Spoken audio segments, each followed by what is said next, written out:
Now we're going to cover nouns. A noun is traditionally explained as being a person, a place, or a thing.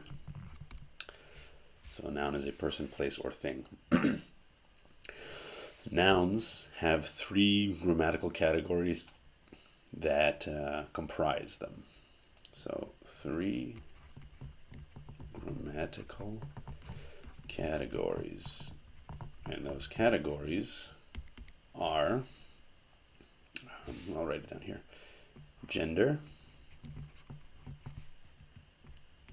number, and case. Greek nouns have as a gender either masculine,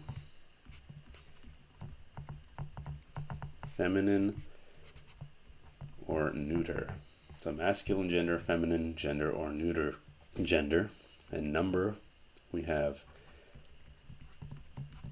singular or we have plural.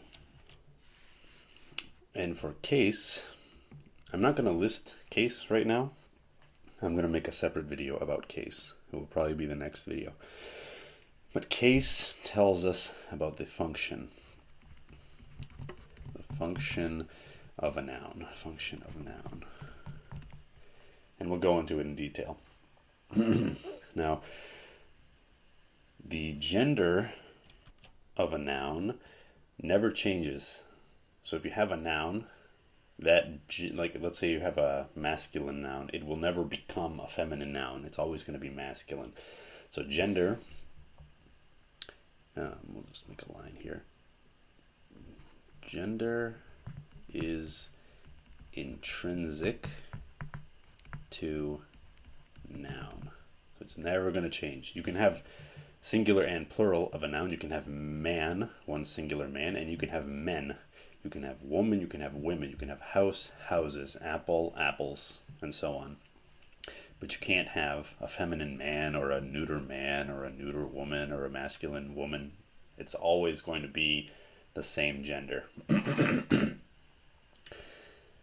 So, a note on gender in English. We have what is called natural gender, and in Greek we have grammatical gender. Grammatical gender. So natural gender versus grammatical gender. In natural gender we have examples. A man for natural gender would be masculine. we could say I saw a man.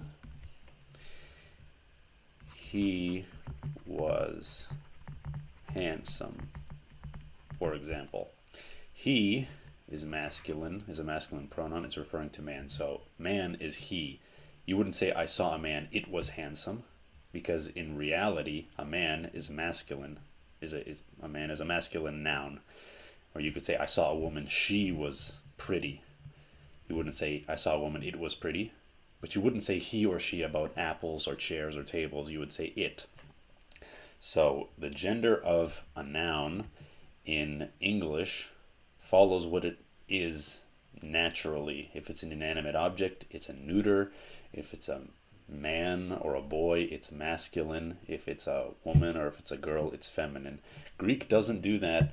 Greek has grammatical characteristics of a noun that tell us what gender it is.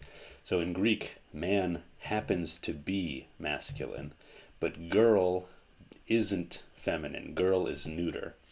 And it's very clear when you look at the word what it is, so it's never going to be confusing. It just takes a little bit of getting used to.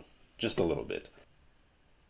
So if we make just a little list comparing English and Greek nouns, we can say in English, I'm just going to copy what I've got up there and then add to it. English, Greek. So we said and it's still up there so you can see it. English has natural gender. Gender. Greek has grammatical gender. English has number. You can have apple, you can have apples, you can have both. Greek also has number, same thing. English does not have case, but Greek does have case. So in order to fully understand how to make a Greek noun correctly, we have to cover case. And once we cover case, we'll be able to actually decline nouns. We'll be able to actually form them and make them correctly.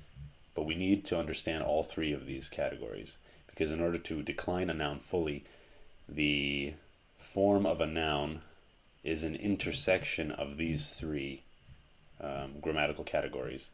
So you can't omit one and expect to get the proper declension of a noun. A proper declension of a noun. English, it's easier because it doesn't have case.